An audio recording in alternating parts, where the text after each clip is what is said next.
when we're going through the interesting rabbit holes of magic and mediumship and um, imagination work as a road to enlightenment, it might make people a bit confused, even though they'll go along with it. It's like, is this stuff actually real? For instance, when I was talking to my guide yesterday, I was encouraged to ask if there was anything on them. And I imaginatively said they had bolts on their shoulders.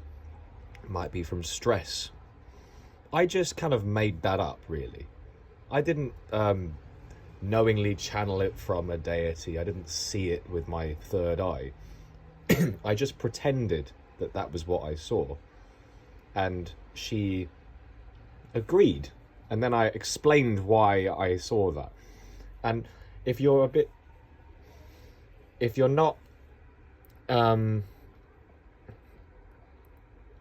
open to the idea of this non-duality, you might say that that is just us deluding ourselves and making it up. So I'm going to explain what imagination really is, and then you'll have a different perspective. So we're going to turn imagination upside down. And by the end of it, you'll see that this isn't actually me just making it up, because your imagination always comes from somewhere. Always from somewhere. So if I were to have in my awareness all of these things, and then you have potentially the you do have the obvious, you do have the wider universe. Anything that's come in here has come from out here at some point. So if I were to tell you to just make something up, like just make up a random image in your mind, like it could be, I'm gonna quickly do it, a red Homer Simpson. Okay, that seems like just me making it up. But if we were to analyze the red Homer Simpson, that red Homer Simpson has come into my awareness. It has come from somewhere. It doesn't come from nowhere. If I were to tell you to think of a pink elephant, you think of this pink elephant and it emerges, but that pink elephant has come from me telling you. But that hasn't just come from me either. It's come from a culture that uses that example a lot, right? Don't think of a pink elephant. And we don't realize that this is actually important. This is actually coming from somewhere. So when we're in the Matrix, that is a terrible, that's not a good stick, man. When we're in the Matrix, we actually have a limited amount of tubes, you could say, that we've been trained to use, right? These tubes are kind of like a robotic frame, okay? So we're only using these tubes as a way of navigating what we have to do, you know, work, eat, sleep, repeat cycle, right?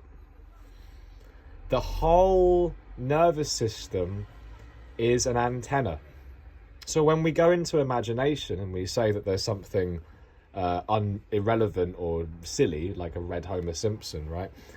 We have to remember that that doesn't come from nowhere. Nothing does. Something had to happen for me to connect red and Homer Simpson, a ridiculous image, and then it comes in as a signal. Whatever emerges as a signal has to have some relevance to what's going on in the whole thing. The Matrix will give us a limited supply of thoughts, feelings, actions, imaginations, etc. What we want to do when we're getting into the deep return in Gayatri Lindsay Robertson's model, which is a brilliant word for it, term for it, is, in another sense, if we wanted to expand on what that means, is to open up so we knowingly understand every thought, every signal as coming from somewhere, and we honor every signal. and we know that it has a reality from somewhere. When you realize this, you realize that this doesn't make any sense, because the fantasy is informed by the reality and the other way around, because everything is emerging as a signal. We are a point of awareness and consciousness that is receiving inside and outside the universe. Every single point has some relevance in some way, and imagination, especially the irrelevant seeming imagination, is always oftentimes providing new tubes. So what we want to do is we want to explore that, and over time we're actually exploring more of our tubes of awareness. We're seeing all of these points of awareness, and the more we stretch and expand, if you notice, we eventually reoccupy all of the tubes. And when we do that, when we get to total tubage, if you could say, oh look, our whole nervous system is completely being used, and it is in complete reflection of the universe outside and inside. So we have to remember that when we're starting off with just making something up, we have to honor the fact that that signal does come from somewhere. So turns out, yes, my guide, she was having to do an email that day, and she was a bit, maybe a little stressed with that. So that bolts on the shoulders was a very apt thing to read. And if you do this and you play with it, start by potentially just playing with things that you don't think are relevant, because you will find that they have some relevance somewhere.